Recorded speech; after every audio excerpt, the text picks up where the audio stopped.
बोलो, नारा बोलो, नाम मोहब्बतों का है, नाम मोहब्बतों का है। नमस्कार मित्रों, मैं इस समय मैहर में हूँ। शारदा माता के मंदिर दर्शन करने के लिए जा रहा हूँ। ये मंदिर बहुत महिमापूर्ण है। यहाँ कई ज़िलों के, कई प्रदेश के लोग आते हैं, भक्त आते हैं यहाँ दर्शन करने के लिए। ये सतना ज़िले में है, मध्य प्रदेश के सतना ज़िले में। तो ये पहाड़ में बसा हुआ मंदिर है शारदा माता का। और गौर करने वाली बात यह कि शारदा माता के एक अकेला मंदिर है पूरे भारत में जो यहाँ पर है। मित्रों, हमारे देश में जो मंदिर होते हैं वो सिर्फ पूजा स्थल नहीं होते हैं, बल्कि इसके अलावा वो अपने साथ बहुत सारा इतिहास, कहानी, अपनी एक पहचान लेकर चलते हैं। तो आज शारदा माता के इस मंदिर के बारे में चलिए आपसे डिटेल से बात करते हैं।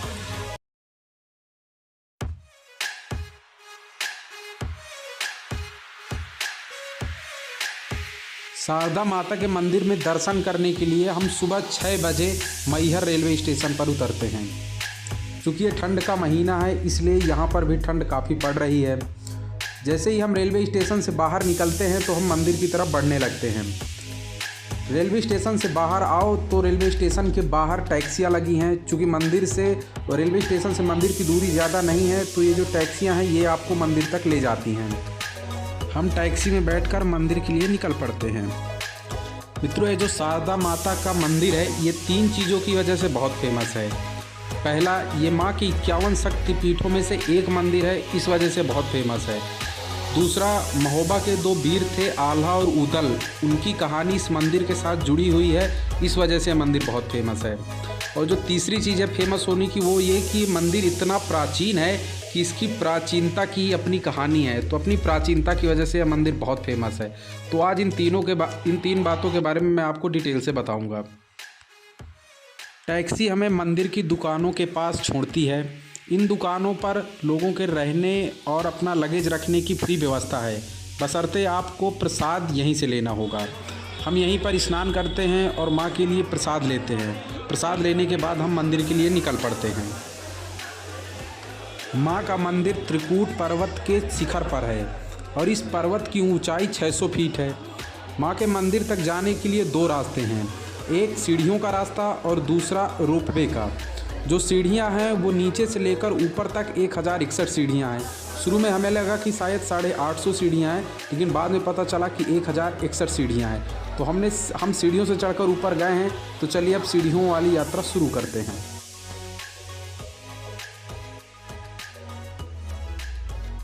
जितना माँ का मंदिर मनमोहक है, उतना ही इस मंदिर के आसपास की हरियाली और पेड़ पौधे मनमोहक हैं।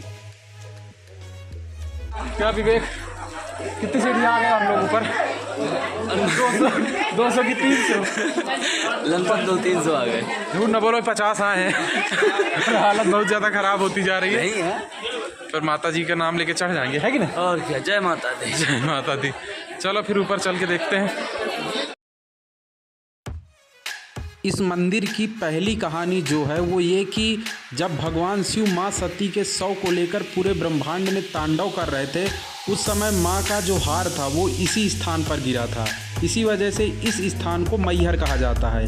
यानी माँ के हार की वजह से इस स्थान को मैहर कहा जाता है। अजय भैया, कितनी सीढ़ी हो गई अब लगभग हुए 553। 553। अभी कितनी बची है? अब बस 300 और लगभग बची हुई है। क्या लगता है पहुंच जाएंगे इस बार? आराम से पहुंच जाएंगे माता रानी का नाम लेते हुए। चलिए शुरू करते हैं फिर से। शुरू करें अपनी कड़ाई।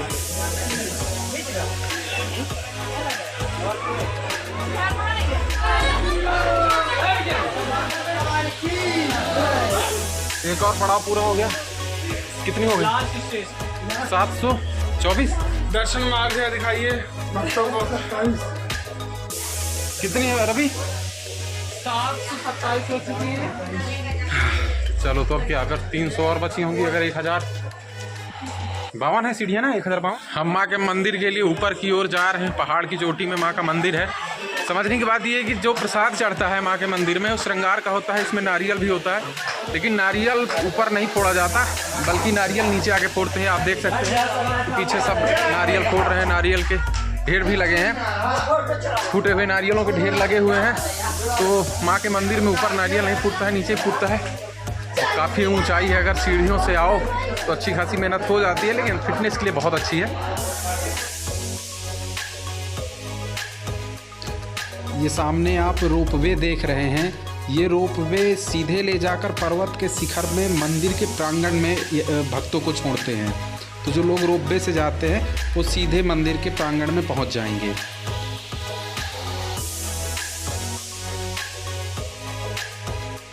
अब बात करते हैं मंदिर से जुड़ी दूसरी कहानी के बारे में। 11वीं शताब्दी में बुंदेलखंड के दो महान वीर थे, आल्हा और उदल। कहा जाता है कि जो आल्हा थे वो शारदा माँ के बहुत बड़े भक्त थे। उन्होंने 12 साल तक कठिन तपस्या की थी माँ की। इससे खुश होकर शारदा माँ ने उन्हें अमरता का वरदान दिया था। मित्रों, मान्यता ये है कि जो आल्हा हैं वो आज भी अमर हैं और माँ की पूजा आराधना करते हैं।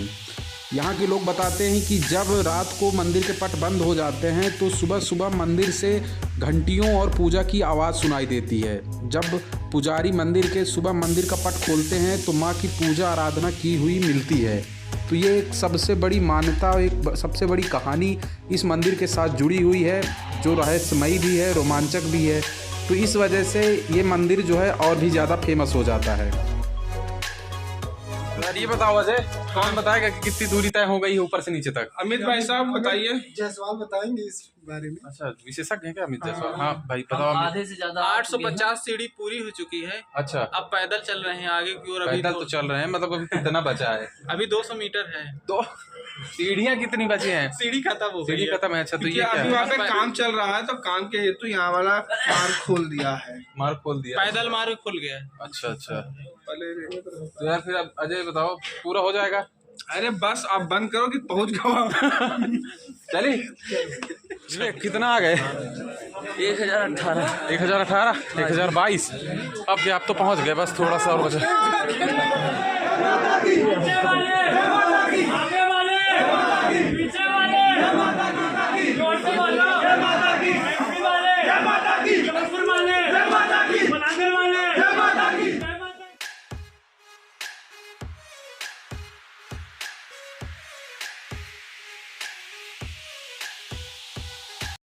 हम मंदिर के शिखर पर जब पहुंचते हैं तो यहाँ पर भीड़ और भी ज़्यादा मिलती है। यहाँ पर महिलाओं और पुरुषों के लिए अलग लाइन नहीं है, बल्कि एक ही लाइन के माध्यम से सबको मंदिर के भीतर प्रवेश करना पड़ता है। और ये मंदिर के प्रांगण का प्रवेश द्वार है, ना कि मंदिर के गर्भगृह का।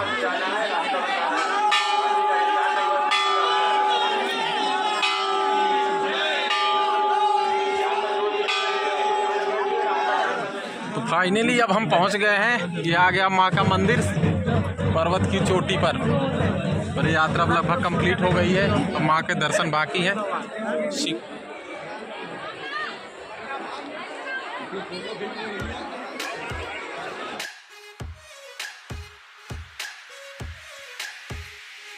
मंदिर में मोबाइल अलाउड नहीं है। हम माँ का दर्शन करने के बाद मंदिर के दूसरी तरफ से सीढ़ियों से नीचे उतरने लगते हैं। मित्रों, अब बात कर लेते हैं इस मंदिर के तीसरी विशेषता के बारे में, क्योंकि दो विशेषताओं के बारे में हम पहले बात कर चुके। मित्रों, जो तीसरी विशेषता है वो ये कि ये मंदिर 2500 साल पुराना है। ये 522 ईसा पूर्व में इस जगह पर पूजा आराधना शुरू हुई थी। फिर 9वीं से 10वीं शताब्दी में आदि गुरु शंकराचार्य जी ने यहाँ पर पूजा आराधना की। इसके बाद फिर 11वीं शताब्दी में आल्हा उदल ने की। मित्रों, एक जो सबसे बड़ी कहानी जुड़ी हुई है इस मंदिर के साथ, वो है कि 1922 तक यहाँ पर जीव बलि दी जाती थी इस मंदिर में। लेकिन 1922 में महाराजा ब्रजनाथ सिंह जुदेव ने यहाँ पर जीव बलि रुकवा दी। इतिहासकार ए कनिंघम ने यहाँ पर गहराई से अध्ययन किया है और उन्होंने बताया है कि मंदिर के नीचे बहुत प्राचीन शिलालेख उपस्थित हैं।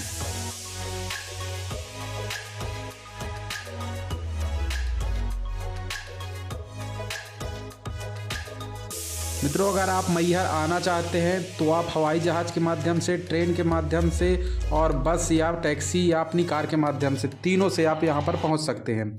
हवाई जहाज़ के रास्ते आते हैं तो खजुराहो या जबलपुर एयरपोर्ट पर उतरिए।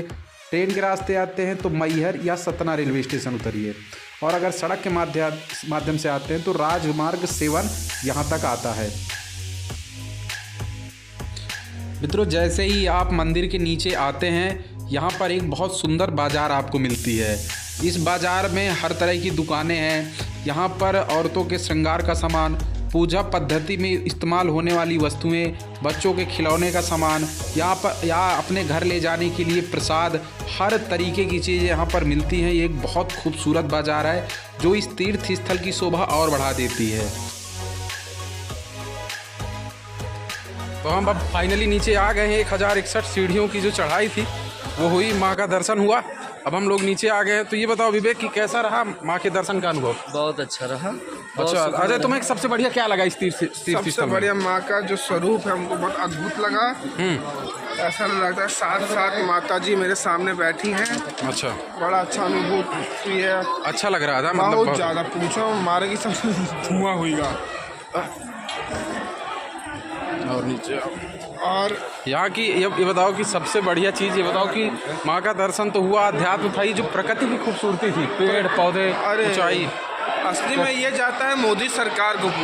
जो यहाँ सबसे इंटरेस्टिंग बात लगी वो ये कि भक्तों की भीड़ है, अध्यात्म का पूरा मेला है, लेकिन साथ साथ जो प्रकृति की खूबसूरती है वो भी बेमिसाल है। तो अगर आप यहाँ पर आते हैं माँ का दर्शन करने के लिए तो माँ का दर्शन होता है, साथ साथ ये जो प्रकृति की खूबसूरती है उसको भी आप देख पाएंगे। तो मित्रों चलिए फिर मिलते हैं किसी नए टॉपिक के साथ नए वीडियो में। अगर ये ब्लॉग आपको अच्छा लगा हो, ये वीडियो आपको अच्छा लगा हो तो इसे लाइक कीजिएगा और हमारे चैनल को सब्सक्राइब कीजिएगा। धन्यवाद।